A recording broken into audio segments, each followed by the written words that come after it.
Hey guys, Terence here. We'll be on in just a little bit, but while you're sitting there waiting, why don't you go out and share the show out on your, your little walls that you have with maybe 400 or 500 people, or maybe 4 or 5, doesn't matter. But let's get the word out there.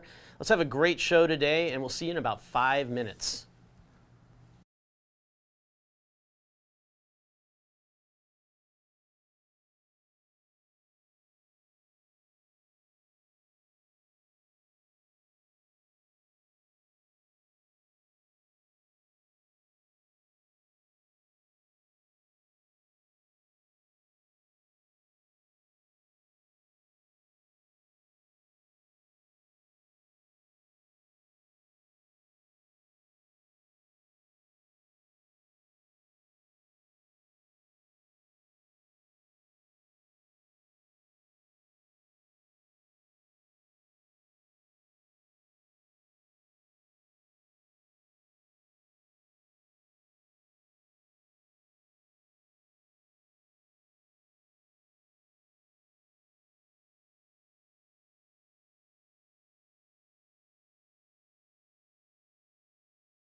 Hey guys, Terence here again with another edition of Let's Talk Reef. Here we are again. Got Paul here again with us today, and we're going to have another really great show. Thanks to you guys for showing up. Really appreciate all the regulars that I see out there, like Battle OCR and, of course, Derek.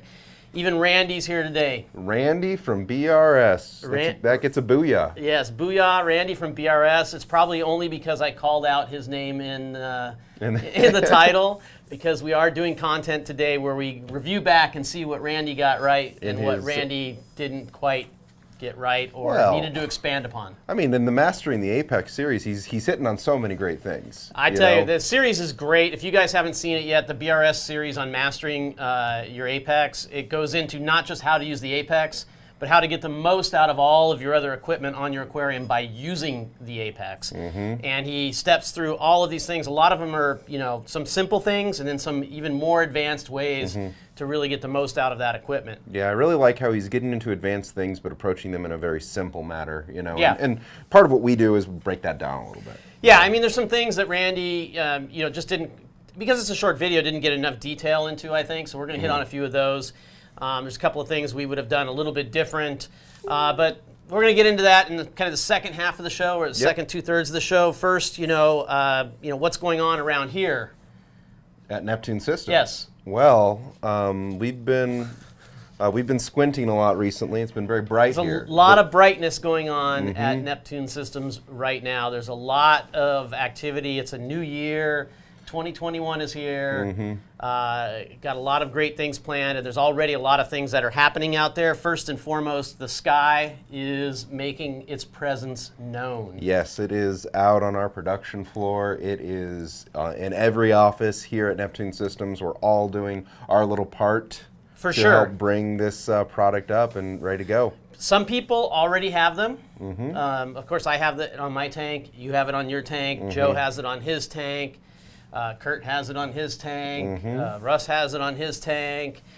We have them, pretty much all the way through the company here, and obviously at my house as well. But we've also began sending them out to our first NSI people. Yes, that is something that I think maybe we'd gotten one or two out at the last Let's Talk Reef, but at this point, it's starting to happen. It's starting to flow. And starting to flow. We're getting them, and we're getting some of the early people into the forum, and we're going to start bringing in a big cadre in the next week or two. Yeah, we're not done with the software. There's still work being done, but hardware is finished. Yeah. And so we wanted to get it out there, get it in the hands of people. They have a certain level of control on the product, and they're able to do some amazing things. We've got a few pictures here. We do. Okay, I want to first start with the ones from your tank I took today. No, you know what? Let's take that back. Which ones are we gonna I start had with? a mini disaster this week in my tank. You didn't tell me this. Yeah, or since the last Let's Talk Week, maybe it was 8 days ago. Okay. I actually anticipated it happening. I don't have a before picture here, but I do have an after picture. Since we're showing stuff that's under sky, it kind of fits in that too. So, Vincent, why don't you bring up the after picture? It's not a great photo. I just snapped it really quickly. You don't know which one it is? He doesn't know which one it is. Okay, well, throw up whatever you want then, Vincent. Then we'll just talk about it. He'll find it. Don't know what this is? Oh, nope. We'll just talk about what comes up then. So this is in Paul's tank. Okay, so I just shot this today. iPhone in the water. That's what you were doing in my office today? That's the sky. Shooting. Which coral is that, Paul? Do you know? That is the Spainbow. Spainbow. Right I got that from Vincent, little frag. It's been in my tank for about 2 years. It's very large now. Yeah, so that's a video. This has all been growing under the sky for a number of months now, and it's sparkling. I like it. Yeah. Ooh, Look at this. My Disney. This is a Walt Disney in Paul's tank, and again, just shot this today. It's looking pretty good, Paul. Yeah. Even for a colorblind guy. Yeah, that is looking pretty good. No filter on that. Look at the flow. No filter at all on that. Oh, that's right. I didn't even mention that. So when we take pictures of the sky. And the corals that are growing underneath the sky? No, always now. Every picture we're going to take with the sky forever is without a filter, because you don't need a filter. You don't need a filter with it. All those little filter things and everything. The way that it delivers the light, it doesn't need a filter. I know none of you guys are going to believe it, but these photos, all were taken without a filter, and the tank isn't like set up like a European white looking tank. No, either. this is. It's definitely leaning a little bit more white than leaning the blue guys. It's probably an 18K look right now. Yeah. I'd say. You know, if you were to compare it to something. Can you full screen that, Vincent? Let's get us off the picture. They don't need to see us. Is there a way for you to? It's okay. You can freestyle. Nobody cares, man. If you wanna figure it out. We'll figure it out. Because I think it would look good.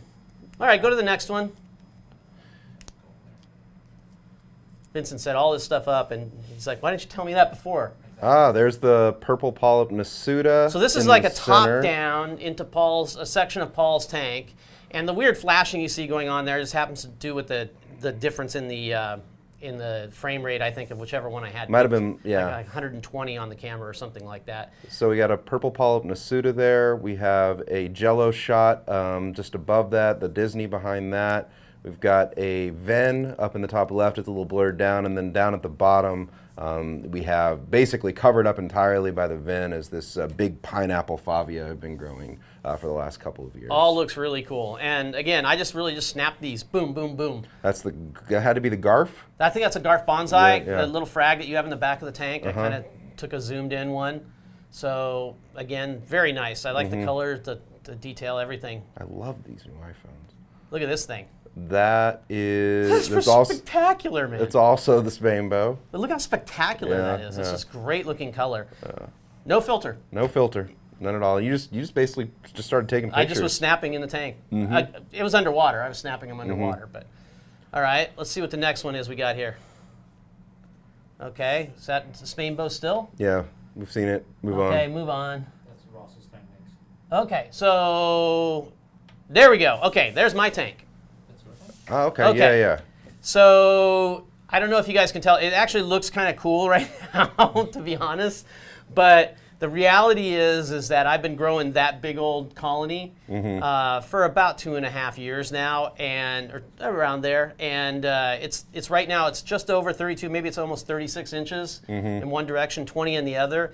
And I've been growing it out cantilevered over the middle of the tank, and it finally just gave way. So all of that top part. Oh no! is you didn't tell me that. It was all up at the water level, Oh. and I went over there, and it had just gone kaboom. Because you had almost all that sticking Everybody out of the that knows water. me knows I don't stick my hands in the water unless I'm ready to do something or whatever. So right now it's actually sitting on my orange millie a little bit and on my Oregon tort, which is just. What happens? And I'm going on vacation, and so it's like if whatever's there is there. It's going to be it. Yeah. So unless I get somebody that wants to come over and take it out tonight, like from Neptune And that's no Aquatics. filter shot either. No, that's all just shot right on my. So right? if anyone wants literally a beach volleyball size of bigger, man. You know, it's seriously like. Show up at Terrence's tonight. Pick it up. There you go. Break it up and take it up. All right. Anyway, I just want to show you that because that also shows the sky on there, and what you can do, you can see also some of my cyano down on the bottom of the tank. It happens. But that big colony just on its own just kind of gave way. So it was kind of sad, but I also expected it. Yeah. For the most part, at some point. So. You're not going to get a picture of it. Yep. We're not showing it off yet. So leaving you in suspense. I think we also now the next picture, if Vincent has it, is one that we have out there in the wild. I think, yes.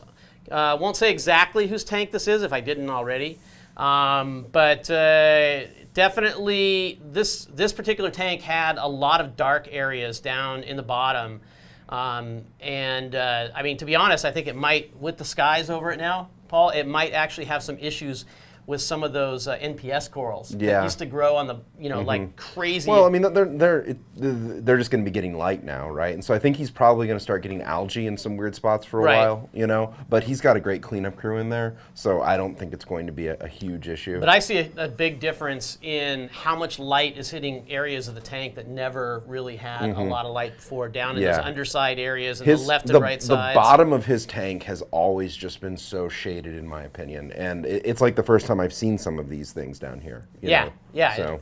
Definitely. All right, let's look up those comments up there, Vince. Let's see if we take a couple of questions here before we move on. Anything that's related? We got a new feature here we're trying to look at. So let's see here. Okay, well, there was a question about the 9X, the AP9X from Kessel. We've more or less done our part. We're waiting on some things from them, I think, to get it finished up. But it's, clearly 95% of the way there, I think. Yeah. So yeah. they've got to get going on that. And there was another one in there about the size of a tank. How many Neptune Skywell I need by a 70 by 30 by 21 tank? I'd say it's kind of right in the middle. So it's probably, I would say, somewhere between 2 and 3. It depends on what kind of. If you are in a high demanding SPS tank, you'd probably need 3. If you are in a mixed reef or a low demanding tank, softy tank, yeah, you'd run need 3 2. transverse, or you'd run 2 normal. Yeah, basically, I think that's what you would do. Is one way or the other, for sure. We showed the skies under video. Yeah, so the skies definitely. So all these video shots were no filter, ready to go, all how they looked under video. So anyway, that's a little bit of tease for you guys on the sky. It's going great. You're going to see a lot of buzz, I think, going out there on the internet as more and more people get it in NSI, and I'll release some of them from embargo, depending on who they are and what they have and whatnot, and then they might be able to show a couple of pictures of their tank. Probably not the sky for quite some while. We're going to leave that hanging out there, but at least from their tank. Yeah, it's the pizza boxes. You can just imagine what a pizza box would look like, and there you go. There you go. You've got it in your head. Yep, for sure. All right, so now what are we serving up next? Okay, well, last show. Let's talk reef. Yes. Yes. We did a quite a long show, involved show, in talking about the Trident recommended service program. I just wanted to kind of circle back on that for either those that didn't hear about it or if there were questions that came up.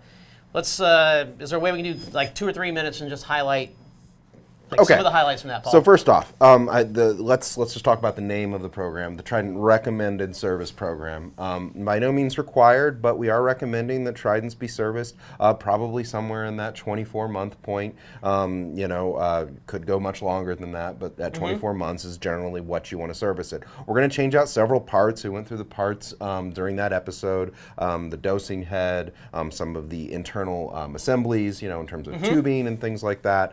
And we will offer that replacement in 3 different fashions. We're going to offer it in a cross-ship solution where we send you a refurbished Trident, right? Okay. And then you send yours in, and you never see yours again. Right. So you get one that we've rebuilt. That will redid everything that you would, so you didn't have to do it yourself. Yes. But it's potentially somebody else's that's been refurbed. Exactly. That has a deposit of $300, but only has a cost of $200. So once you receive yours back, you would get a refund of $100. Okay.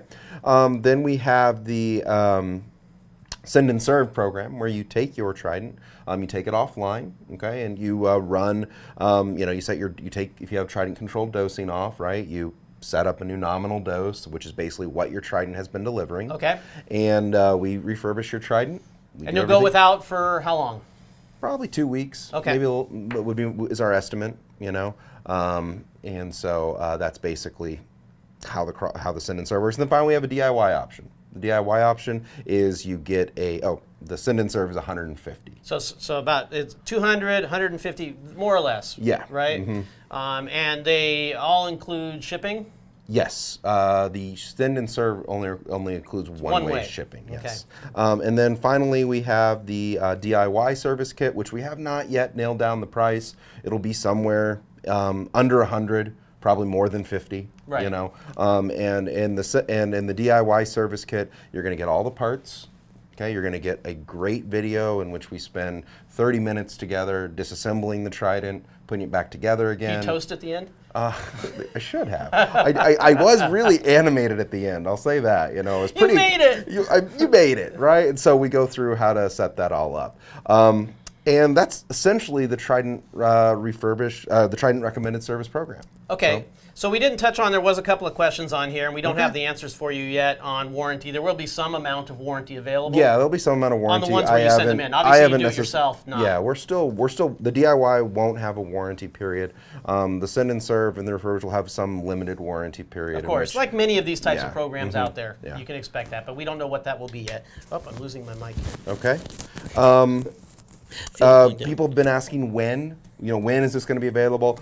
So I have yet still to kick off the official NSI. It's probably going to happen just within the next days. I've been so busy working getting the Sky stuff, and that's been a huge focus for us, that this got backburnered a little bit more than I expected it to be. But NSI is going to be starting very shortly. Already done it with a couple of customers who were having issues that the service kit would address, so the DIY option. But in the end, we're going to have around March for most people. March sometime, yeah. Okay. Probably, I would say mid to late March, is what I'm thinking. Okay. But it may be, it really depends how well the NSI goes with it. I expect the NSI to go pretty smoothly. Okay, another thing that came up recently that doesn't relate to us directly, but it relates to us indirectly, is this ban of fish collection in Hawaii. Oh, yeah. Yeah. Isn't this horrible? Yeah. This is it's unbelievable. They've been trying to do it for the longest time. I mean, this has been going on. They've been trying to do this stuff for back and forth for the longest time. Yeah. They limited it for a while. Then it's been studied, and all the science points to there is no real impact by ornamental fish collection. Right. And certainly comparatively to other forms of other collection. forms of fish collection or Yeah. harvesting fish for food. On the island. I give you a funny little story I have from that. I was in Kauai a number of years ago, Which is one of the islands. Yes, Okay. it's the Garden Isle. Yeah. And I was all the way at the end of the road where you go to hike the Nepali coast. There's a beach called Ka Beach. And we're sitting there enjoying our day at the beach. This guy walks up with a cooler, in one hand, and a net in the other. And I'm like, what's this guy going to do? Because here we are at this idyllic beach. Like, you can't even imagine somebody's going to go haul fish in or somehow or another. But sure enough, he walks all the way out onto the reef, right? Leaves his ice chest there. Goes down, up, walks up on top of the reef so he can get to the other side of the reef, right? Where all the fish are. Yeah. Yeah. Reaches into his pocket, casts a bunch of stuff out onto the water. I don't know, corn or I don't know what it was, okay? One throw of the net, okay, like this, pulls it in, whole, like this much fish, okay? Walks off the reef right up next to us, opens the cooler, pours it all into the cooler, and walks off the beach. And what do you think was in there? Yellow tangs. Tangs, Achilles tangs. Achilles tangs, yeah. You name it, okay? All for the barbecue that night because they're allowed to harvest fish like that on the island, especially native Hawaiians, I believe, are allowed to do things like that. Right, and so the ban specifically addresses ornamental fish. Look at Vincent. He was reading my mind here. I didn't even cue this one up for him, and Yeah. he shows the Achilles tangs in the ice chest. It's, and this type of collection is 100% not limited, 100% allowed if you have your fishing license and everything like that. This ban in particular focuses in on an industry, ornamental fish collection, that has a relatively small to no impact without on the getting actual into the details, fisheries. the fish that you see, in the photo that Vincent has there are at or near spawning age, right? So they're the ones that are reproducing on the reef. These are exactly the ones you don't want to Exactly. take, And the other ones, they're babies, right? Where each one of those, I don't know what it is because it's not my area of expertise. But maybe they have 1,000 babies each or whatever, and maybe 100 of them get to be this big, right? And then from that, I think it's less than that. But. the 2 get to this, right? And they collect them when they're like this. Yes. And so it's like. It's unreal. The impact on the on the fishery there from ornamentals is not that big. But what does it mean for us? The kinds of fish. It means a lot of the staples. Potters. What is it? Potter's wrasse. Potter's angel. Flame wrasse. Flame wrasse.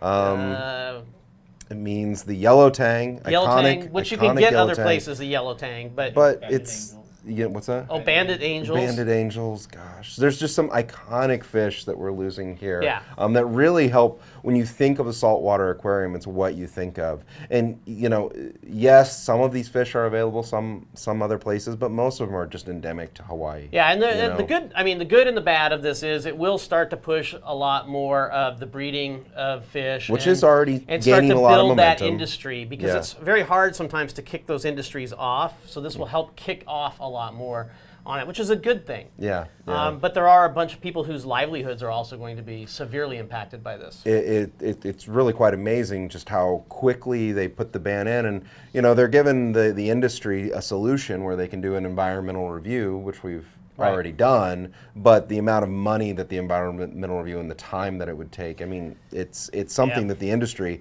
the fish collection industry in Hawaii really can't compete. Yeah, and if Hawaii doesn't work, right, what's next? Right. So our other ban's coming. I mean, we just got off the Indo ban, Right. which we all dealt with for the last year or so, and the effect of that was a lot of the corals like torch corals and a lot of different LPS became much more farm expensive. corals, basically. Yeah, I mean, that's the thing too, is that was even more crazy in that respect. Well, yes, they had basically had farms of corals that they grew exactly for the reason of ornamental reefs, Right. and they weren't allowed to export them. That ban, fortunately, was lifted eventually, but our other ban's coming. It's really how the industry responds, and if you keep on, if people keep on posting pictures of all their So my flame wrasse, stuff like that. flame wrasse, and my yellow tangs now they're like collector's items. They or are. something, They are. Yeah. So that's Yeah. good. Anyways, it bums me out. Me too. But just make sure that you guys are being careful and realize the resource that you're being given and take care of it. Yeah, for sure. For sure.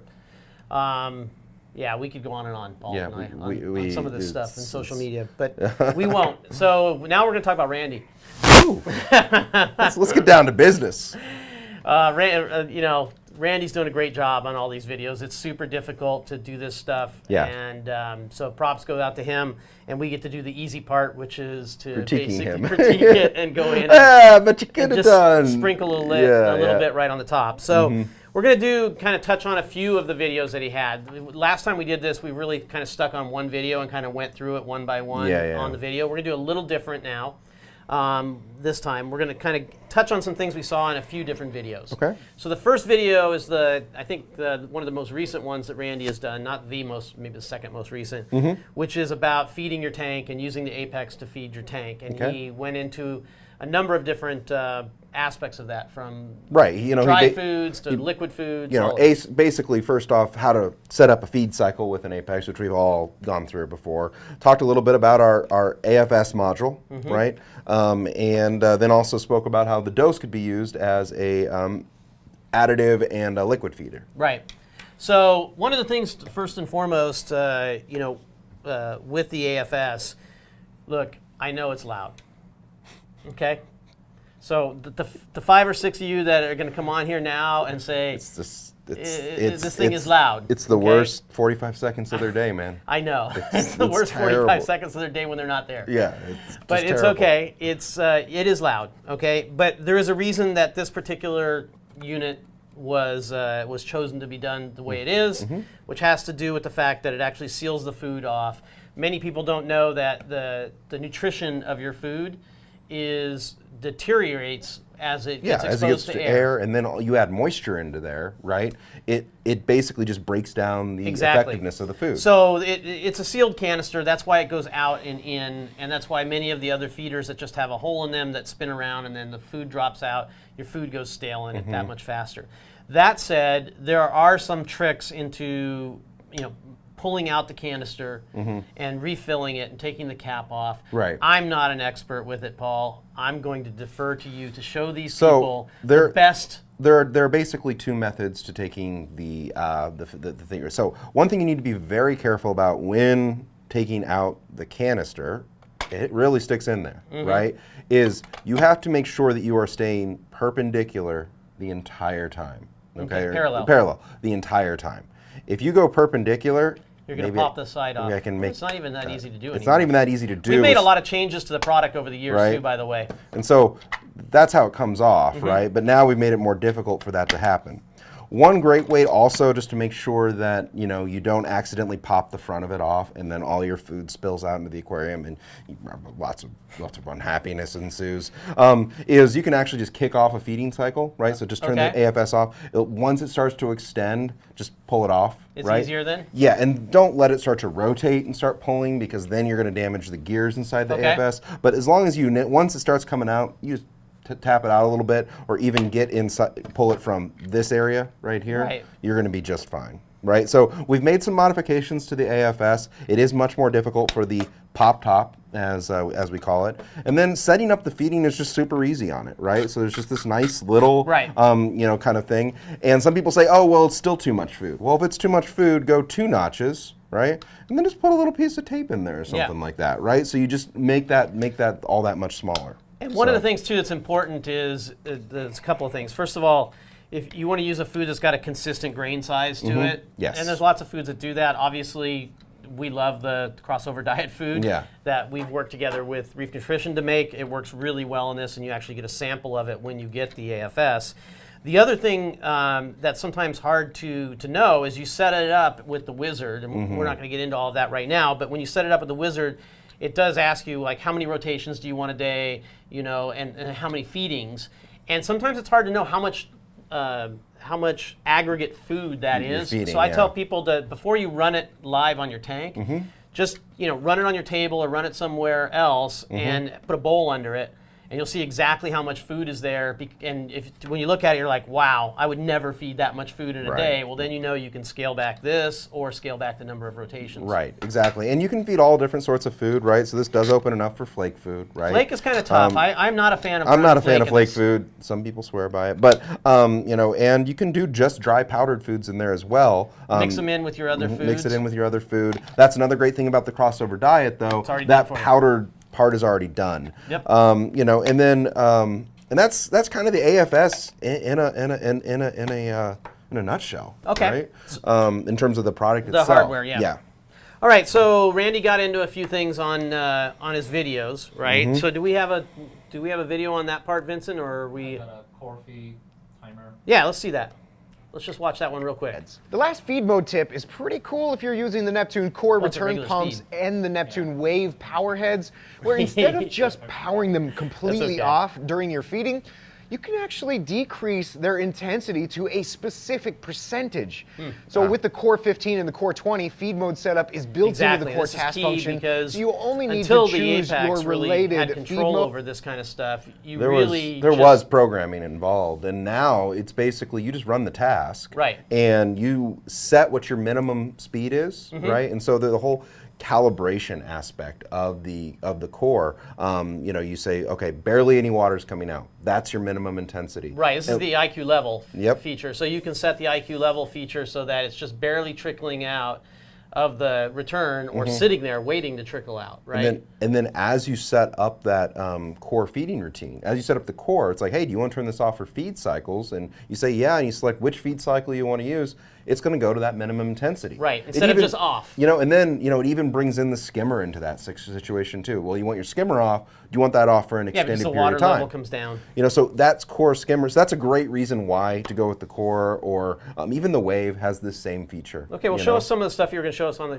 the. So one thing that let's talk a little bit about what you envision a feeding to be. Okay. Right. So when I feed my fish, right, I like the return pump to turn off. Like I want my skimmer off, right? But I don't want to I don't want the food just all to just immediately go in, right? Because I want my power heads to be on for the first little bit, so it disperses that food across the tank, right?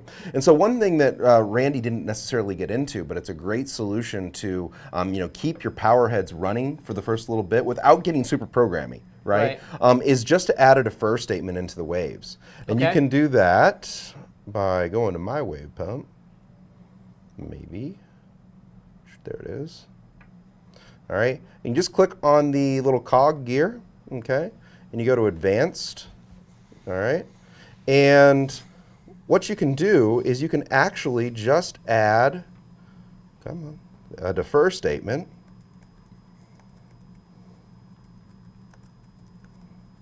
And so now it won't actually go to that off mode, right, for a period of 1 minute. So what you're saying is that your return pump is already slowed. Like the return pump is already slowed down, right? The skimmer's already off, right? The feeder is kicking on, right? Okay, it's putting the food into the tank, okay. But it's not going to put all that food into the tank just with the water being still. Right, because most people think of like a feed mode when they want that to happen is they drop the food in and everything stops, right? But you gotta kick wanna- all that you wanna food get it all around moving first, around. because what happens, number one, you get into kind of a feeding frenzy, Right. where the biggest win, essentially, Right, and all the with your stuff is fish. suspended winds, and then everything just drops straight down. Yes. So what I like to do is to keep the power heads moving for a first little bit, let it disperse, and then this simple solution right here says don't actually go to the off mode until 1 minute has passed. Okay. Which is a great little solution there, I think, for getting the waves going. And so that was one thing I was going to show in terms of an easy way. If you follow back to a Let's Talk Reef from many moons ago, I did go through an entire process where we set up virtual feed cycles and all that. I do believe it was the second week we did Let's Talk Reef. Yeah, and actually is this the one with the liquid food you're talking about? No. This one is actually even pre-liquid food. We did it on a Let's Talk Reef. It was our second one. You were like, I don't think we should do it. But I did it anyways. And we went through a virtual feed and how to set up with virtual outlets, even to kind of Yeah, and always that gets nerd into it the out a weeds. little Yeah, bit. it nerds out a little bit. There's Yeah. a bunch of you guys that love that stuff, but it gets lost on a ton of people. But if you feel like it, go to the second week of Let's Talk Reef. For sure. And you used to be able to do a lot of this kind of stuff too. When we had the MP40 control, it was a lot nicer too for people to be able to control those at that lower level. But right, if you have, if you still have, the WXM module and things like that, essentially the vortex work is the same way as the waves do. Right. In that sense, programmatically speaking. So if you got that, don't have all the features, but a lot of them. But if you get a new vortex now, and you find an old WXM, you can go through a lot of heartache, to get that working. But those days it's up are to you. limited. Yeah. For sure. Okay, so if I wanted to see that my feeding was actually going off, right? Is it like any other device that I want to see when it comes on or off in the tank? So you're saying like to log your feeding? Yeah, to log the feeding. Well, yeah, that'd be possible. You wouldn't be able to necessarily tie it to an if feed statement, but you would be able to tie it to like every time your AFS operates. You can see the ORP change like an hour later. Yeah, exactly. So, all you have to do to turn on logging on any Apex, right, is to go to the outlet, right, and then just click on, enable for the feeder. Okay. Right? And so now every time that feeder goes from an off to an on state, it's going to log it. And then I'm not logging my feeder or anything like that, but then you can go to your graphs. Key thing with those two guys is so you don't slow the whole system down too, is don't have it going on every outlet that you have, and once you've found out the info you want, turn it back off. Yeah, I log a couple things, more things than I probably need to, but for example, I always want to know when my ATO pump runs. Right? And so I can see, hey, it turns on, turns off, and you would see the same thing with a feeder. Okay. Right? And you could Very graph, handy. you said you wanted to graph ORP against it. There you go. There you go, graph an ORP against it. So. Is that just coincidence? That your ATO and your ORP were, never mind. Well, because I don't need to get into it, I'm just kidding. I can tell you why, but it has nothing to do actually with the way ORP, it's just how often my day and night cycle. Yes, because the ORP changes with that. Okay. What else do we have? Okay, liquid feeding. Oh, yeah. Liquid feeding. Okay, so that's something that Randy referenced a great video of you showing how to do it. Yes. With an awesome thumbnail of you like. Yeah, look at that. I think you built the thumbnail. Like that. I'm sorry, that wasn't. I did a different Paul's face. That was that Paul's face. That was 2 years ago, and I think we did that right after or before. Yeah, right after Black Friday, where you and me were using the dose as an eggnog dispenser. There you go. Right. Yeah. And so I had to use that. Your memory is way better than mine. I had to use that principle, and I said, well, this is what I use it for in an actual tank, right? So if you do want to know how to do liquid feeding, Randy kind of went through and showed you how to do liquid feeding in the video that primarily addressed foods that would not spoil in the line. But he also did say, to his credit, he did say, look, if you're going to do it, have a fridge or something, do it very close to the tank, right? And I will add to that, I think, the more important part, which is you'll be more apt to be able to do this if you're feeding small amounts more often. So as long as you're Right. keeping the food moving through there as it's coming out, it doesn't have a long run to go, then you probably can get away with a little bit more. Right, and if you're using like foods that do need to be refrigerated and things like that, you would want to use the video there. If not, the additive dosing task in Apex Fusion in your food can stay in lines can be great. That's also great for aminos. Right, that's great for all your little trace elements, all these sorts of little get one things. of those. I mean, if you guys want a cool little DIY project, get one of those small little fridges. You can get them on Amazon, not the big guys, but just the small little ones. You can drill them out.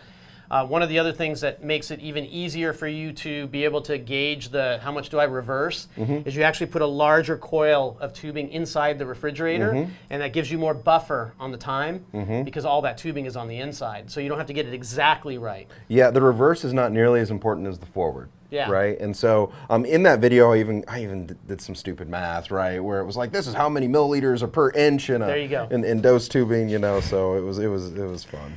All right. That's that one. So another thing that Randy did recently, which I think is pretty cool because I don't think people are doing enough of this, is using the Apex in mastering their carbon and GFO dosing by enhancing it with Apex connectivity and Apex accessories. I mean, when I first saw that the title of this, I was like, okay. Yeah. But then I watched it, I was like, he's right. He's right. So I from like the it. beginning, I've said when we launched the flow monitoring kit, that one of the cool ways to use those accessories, because the flow monitoring kit comes with 1 1-inch and 2 1/2-inch flow sensors in it, is to put those on a BRS canister. Yeah. Right? Works perfect. And it does. It works really, really well. The number one reason is for adjusting that flow rate and finding where the sweet spot is for that flow rate and knowing what it is, and then knowing when it falls off of that, because maybe it's getting clogged up. Maybe the other one I've told people is you change the speed on your return pump and they're running it on a manifold. Right. Oh, when you have the manifold on top of manifold on top, it becomes everything becomes dependent on the other all manifold. Interdependent. Yes. Yeah, you stop the flow a little bit over here, it increases the flow over there, and so having that flow meter is really handy for that. The other thing too is you don't have to. The question that comes up all the time: where do I put the flow meter? The age-old question. There. Do I put it in front or I put it afterward? Because I've got so much pipe and stuff on the one side and nothing on the other. I'm afraid it's going to give me the wrong number on the other side. Flow is flow is flow. It's going to be the same. Yeah. It's not storing up pressure inside your canister. It doesn't go to like another place. It's just inside your canister, and what you put into it is what you get out of it. Yeah, and so Randy's video, he shows it, I believe, beforehand. But if it's more convenient for you to put it, closer to the tank, or you have a separated, everything is all separated up, then by all means, it doesn't really matter. Yeah, it doesn't matter. One thing that I will say, I don't know if Vincent's got the picture of it or not, but there was one thing in there, Randy, that was not recommended in my opinion, which is the wire coming out of the flow sensor was sticking straight up. So not only would your OCD just like go off the hook, Nope. but you also have a potential of hitting that wire, loosening up the seal on it, and then allowing it easier to have water incursion down into Drip that. loops always should be down. Yep. And so when you have a drip loop coming from up, the water is going to sit on it and then fall into there. And I will just mention this here real quick. The flow sensors are not to be opened up, right? So there are screws And they're not on to them. be submerged. They are not to be submerged, not to be opened up. They don't need to be cleaned inside. As soon as you open them up, you've broken the seal, and then water does have the potential to get inside. To clean them, right, essentially the best thing to do is just to place them in the citric acid, right, and let them soak for a little while, and then just give them a good pressure jet going through there, because things will get lodged in there from time to time, So another thing Randy showed that I think is really cool is he did show the PMUP being connected up to the to their canister filter, the BRS canister. Yeah. And it's one of the reasons we did design this pump is for using in that particular purpose. It puts out about 100 gallons per hour. It has decent head pressure, because it's got 14 feet of head pressure and it's easy to clean and whatnot. The other thing too, this isn't the right one, but you can get, and BRS does sell the you know, the 3/8 to half-inch. to half-inch Right. adapter version of it, so that you can connect it up. And one thing he did say is, you know, this connects into the DC 24-volt output on an FMM or a DC 24-volt output on EB832. And he kind of was like, oh, but, you know, one of the best parts about that is power monitoring, which is totally true, right? As a pump starts to work harder, you know that it's not getting the same... Or it's not doing anything at all. It's resistance, it's airlocked, any of those sorts of different things. You can still do that with the PMUP, and that's why we sell it with a power supply as well. Right. So if you either don't have the DC 24-volt outputs or you do want to do power monitoring on it, you can get the 24-volt power supply that has the appropriate connector on it, and you can connect the PMUP up that way. Yes. These retail at $40 without the power supply and $50 with. So $10 Perfect. difference. A question just came up that was related. How do you put the flow center in citric acid without submerging it? Very good question, Cody. The answer is if you take a flat kind of container. Think Tupperware. Yeah, like Tupperware. And you put it in there and you fill it up to the top of where the inlet hole is. You won't get into the business side of the electronics. Right, and so basically you just fill it up right there, and so you want to keep it below the seal. Right. All right. If you keep it below the seal, you're going to be good. And just that water sitting in there is going to break up enough of it, and then you can pressure spray out anything else that Another thing up. too, Paul, on this was the air locking. You mentioned Yeah, air locking. yeah. So this is the version 2 of the PMUP pump, and the previous version of the pump didn't have the safety features that this has to keep it from burning up, okay? And one of the ways that is very common for a pump to malfunction or even burn itself up, not just the PMUP, but it can happen with any pump, right? Yeah. It can happen with the ones that you try to drain your pool with, is depending on what happens, it can happen with you just putting it in the water like this, or if you have a situation where it's in a dry area, like you've evaporated or sucked all the water out of your reservoir, and then you add more water back in, it can what's called airlock, which means that it doesn't get the water, it basically fills with air inside, and then when you turn it on, it's just the propeller spinning in air, and it can't prime itself at that point. You're going to see, and you can know that's happening too by power monitoring. The power is going to become very erratic in the consumption at that point. It's almost like when a pump cavitates. Right. You know? So when a pump is cavitating, the power consumption goes up and down, up and down. So you'd get power alerts. Yeah, and on the new based on that. PMUP pump, that's just basically, it's going to just keep trying. And then it's going to eventually turn off. Right. Right. For it to be reset. And then, you know, as it's turning off, that may break up the airlock as well. It's So, possible, yeah. yeah. Or you can just like take the tube and suck really hard on the water. You could always do that. We've all had to melt the salt water. Yes, You know, for you haven't sure. been in the hobby long enough if you haven't. It still happens to me. Yes. It can be quite gross. Right. Okay, so flow meters, you had some flow meter information. Most people kind of get that. So the only thing I wanted to mention was the flow meter, the half inch is 30 gallons to 250 gallons per hour. So Okay. if you're going for low flow situations, maybe you want to go for our quarter inch, but that's only between 3 to 12 gallons per hour. Right, the best one for the canisters is going to be the half-inch sensor. Now, one of the things that Randy had on there that I basically, and you said that there were a lot of comments on this, I didn't read the comments, that I think he didn't get right, is this idea of not running your carbon all the time. I don't have a problem with not running your carbon all the time. No, I not think at there's a all. lot of reason to do that. I There's like value things in that, right? for instance, for me, I like things where I don't have to service things very often because I'm kind of lazy. So if I could have a ginormous, carbon block, I wouldn't want to run that 24 hours. No. But if I could run it for 1 day a week or 2 days a week, it would last like forever because there's so much carbon in it. And so that I think was a really good idea. I think the execution is problematic.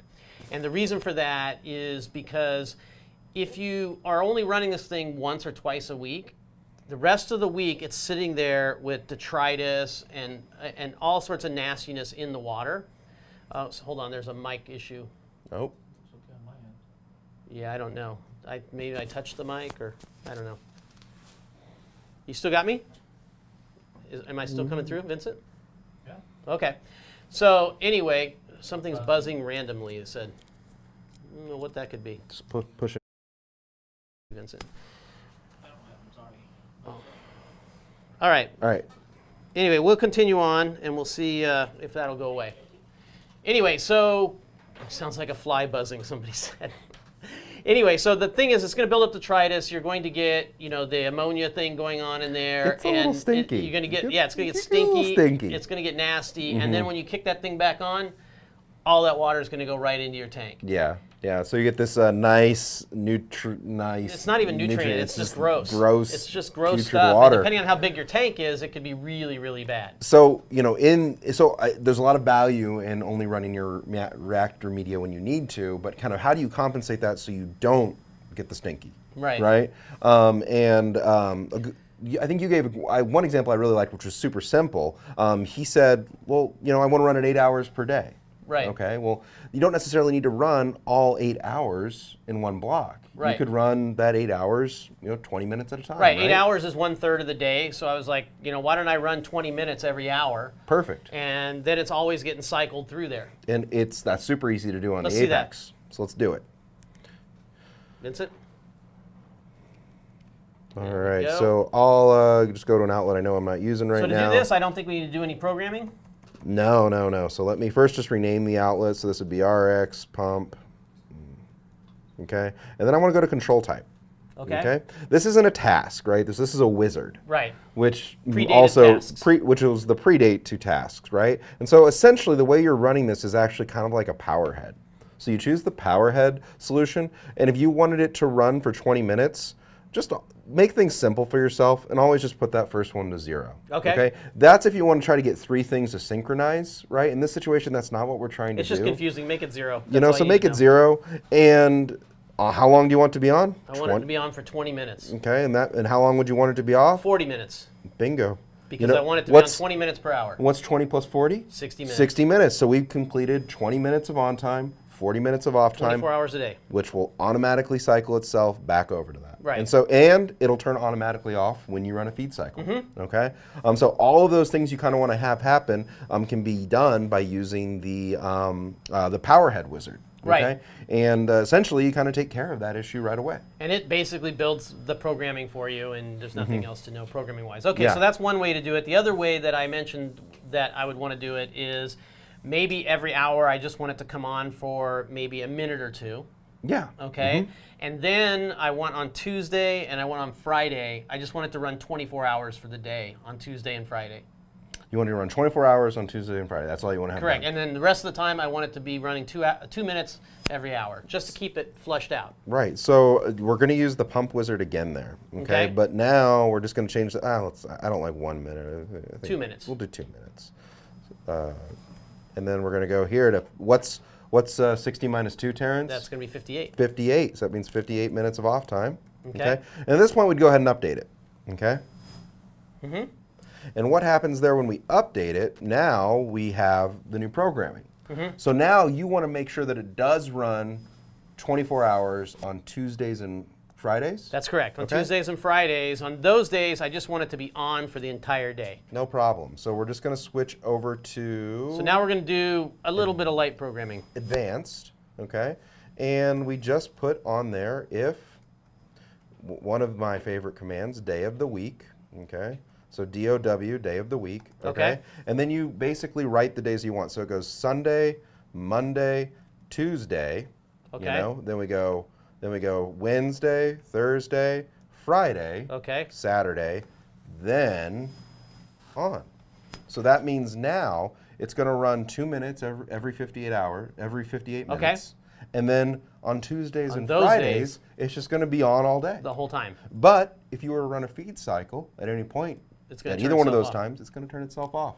Pretty straightforward. Done. A lot of power here. I mean, there's a lot to be said with trying to find the balance between making it easy for the most common things to be done, and then giving the most versatility possible And that's to come up with stuff. And that's one thing It's like Legos. Yeah, it's one thing I really like. So one thing I really like about how our programming comes together is you could literally just copy and paste this right now, and Right. you could easily have it run the exact same way. Yep. It's not contingent upon different systems or anything else like that, Right. right? It's just really could easy share to it with share that other with somebody people else. and everything. Whereas with other things, that are menu driven, right? It's like, oh, you got to click on this menu, that menu, this menu, that menu. Everything And has it's its benefit. just, It's not one or the other, in my opinion.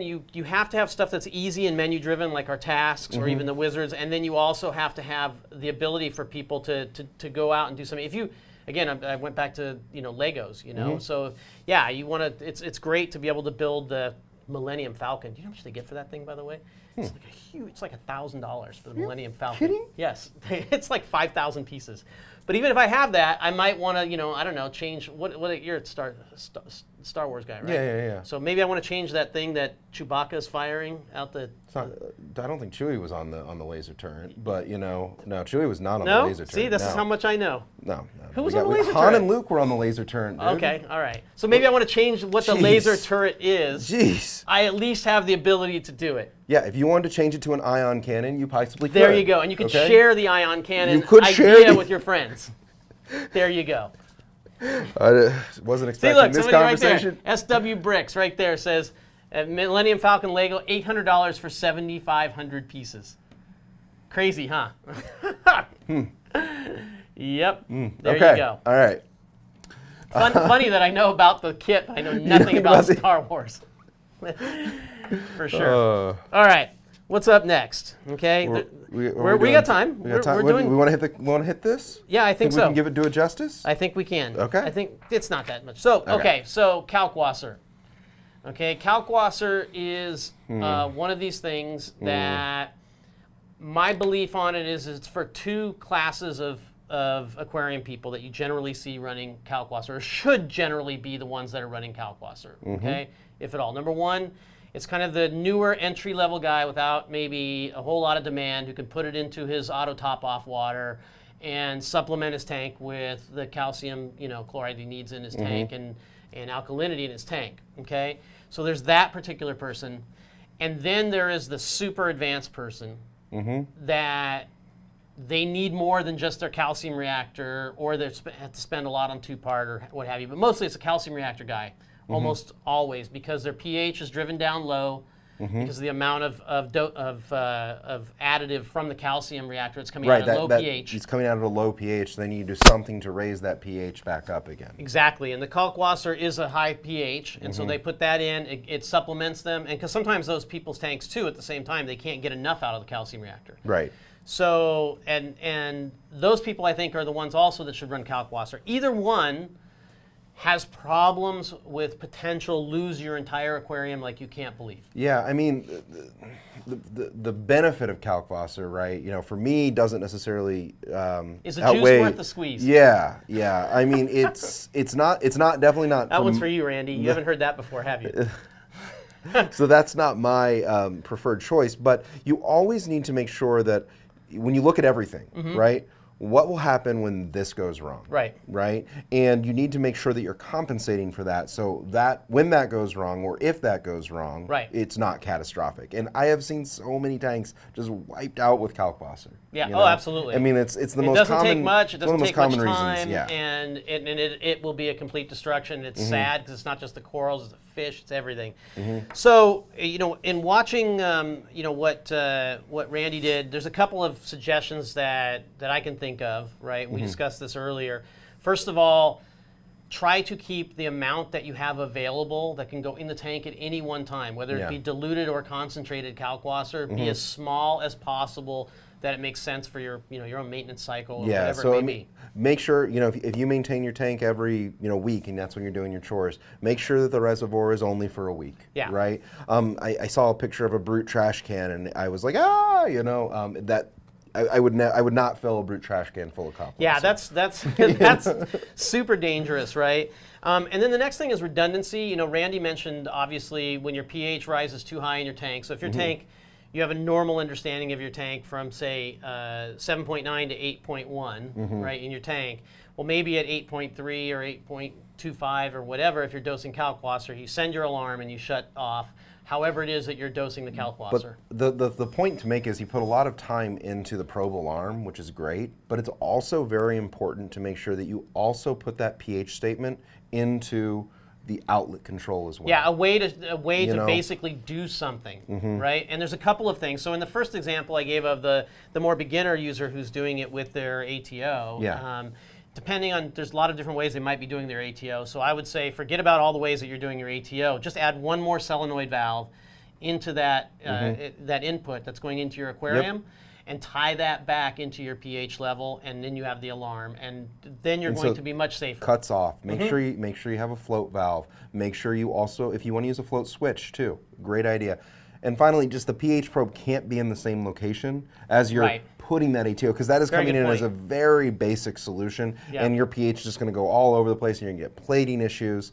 So make sure the pH probe is in a separate location. Right. You know? Okay, so that's one thing. The other thing too is, and I've seen this happen, as unlikely as it is to happen, all electronics can and will fail in one way or another. And what you would hate to have happen is for it to something like the dose to have a hardware failure where you tell it to shut itself off electronically through programming or whatever it may be. Not to say that that's common by any means. It's very uncommon. Absolutely. But, you know, things can happen. And there's another way it can happen too.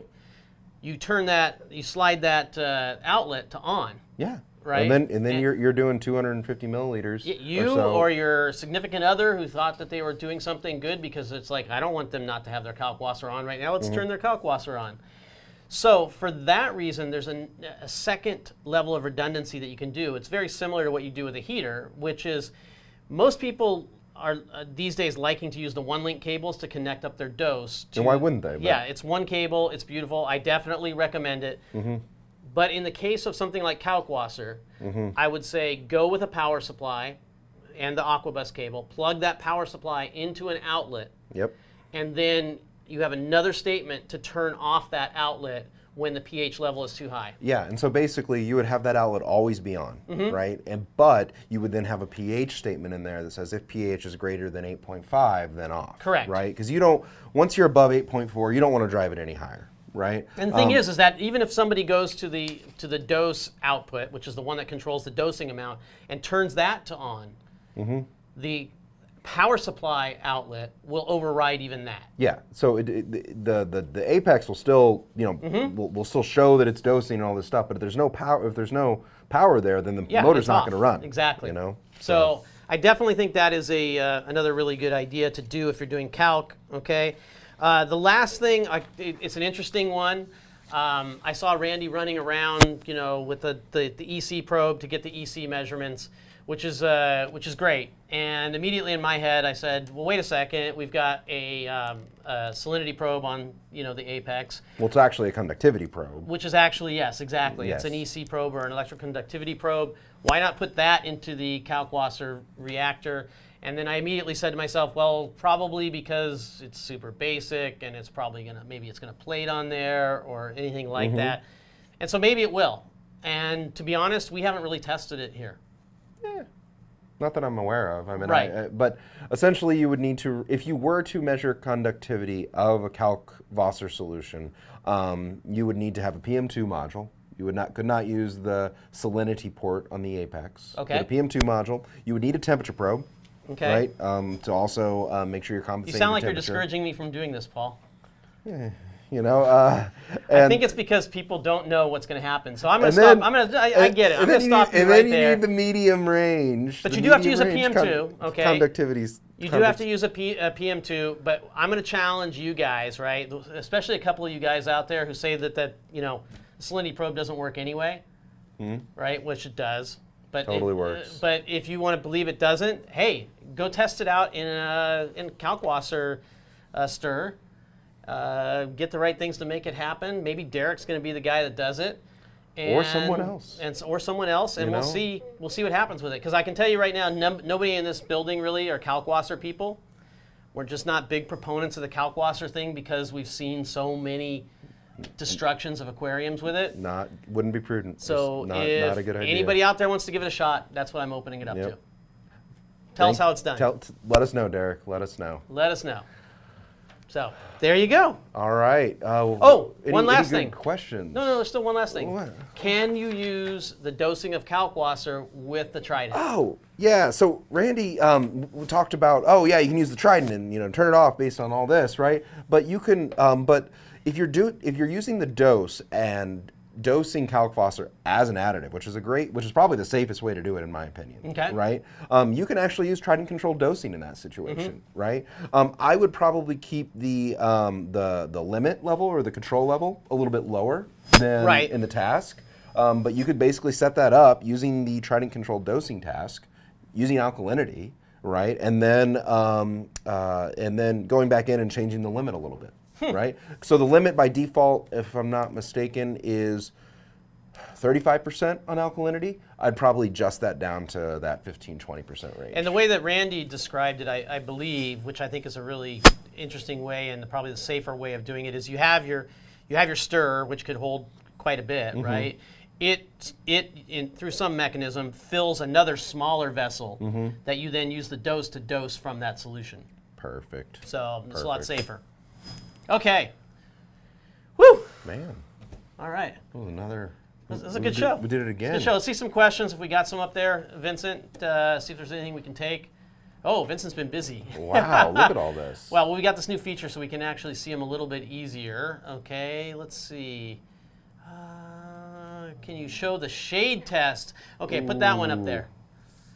So this is going to be an interesting thing. So if you guys haven't seen the video that Randy and Ryan did, it was a quick kind of ad hoc video where they took a bunch of LEDs and some dead coral, and they put the LED kind of sideways to mimic 18 inches, in other words, 10 inches from the tank water, and then another 8 inches deep, and showed on a white surface in the back how it shadowed behind it. And it's a very interesting thing. You can go out and see some stuff on YouTube about how light that is white light or a mixed light that's made from a lot of other discrete colors, what happens when you start to shadow those coming from various angles. So it's really interesting. I can tell you right now the sky does extremely well in that Performs test. well. So, okay, what's another question? You want to pick one out of here, Paul? I don't know. There's so much information. Do you think it's being off now?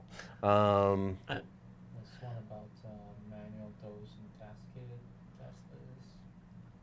Oh, like a bolus dose so much. Yeah, I can answer that real quick. So Chuck there is asking, well, what if I want to dose just 20 milliliters at one time? How can I do that? Oh, right? I'd like to know. So it isn't necessarily, you can't use a task for that, Right. But one thing you can do is you could create a feed cycle, right? That's 1 minute long, and program the dose to do that. And in that time, the dose would do 25 milliliters. Okay. Right? So you could hit, if you want to say like one of your feed cycles is 1 minute long, and you put an if feed statement in Very your handy. dose programming, you can do that. That's the easiest way to do it. If you don't want to do it that way and you want a very specific amount, the answer for you is a profile, and I'm not going to get into profiles. Yeah. So. Somebody else asked, did we get the acronym for the sky yet? I've seen some interesting things, but I don't have a winner yet. Yeah. Okay. When you know the acronym, you immediately know. But I am going to introduce one other, so I want to see that, and I will give some sort of a reward if I pick one of the acronyms from the sky. Okay. The second one I'm going to also give a reward for if you come up with it, because we haven't chosen it yet, is the hashtags. So if I want to see a couple of really great hashtags for the sky. Okay. So something that kind of is maybe alliterative, right? With the word sky, maybe it rhymes with the word sky. And Something about reef wanting tank. the sky. Yeah. How awesome Something. the sky is. Exactly. Even though you Like haven't your seen Jones it. and Even though Forest. you haven't seen it yet, right? Like you guys just want to see it. You want to see it right here. I can tell. Yep. It's not gonna happen. So come up with some good hashtags for that. Send them to us on social media. Start a post on Facebook if you want in the you can user put that group. up, sure. Whatever you feel like. Man, that sounds like a great possibility there, Producer Reef, to reach out and connect with our support team so they can help you out and arrange a solution for you. Yep, absolutely. Our support team can be reached at neptunesystems.com/get help. There you go.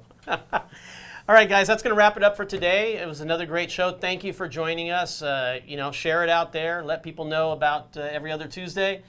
I'll be back here in 2 weeks with Paul, doing another Let's Talk Reef. We enjoy doing it. Tell us what we should be talking about. I can't wait. Tell us what you like. Tell us what you didn't like. Let us know if you guys want to have a specific topic, right? We come up with these every week. Sometimes there's a lot of content. Sometimes we could use a little help. Yep. So let us know what you guys want us to talk about. Absolutely. Until next time, then, enjoy those fish. Thanks, Take guys. care. See ya. Bye.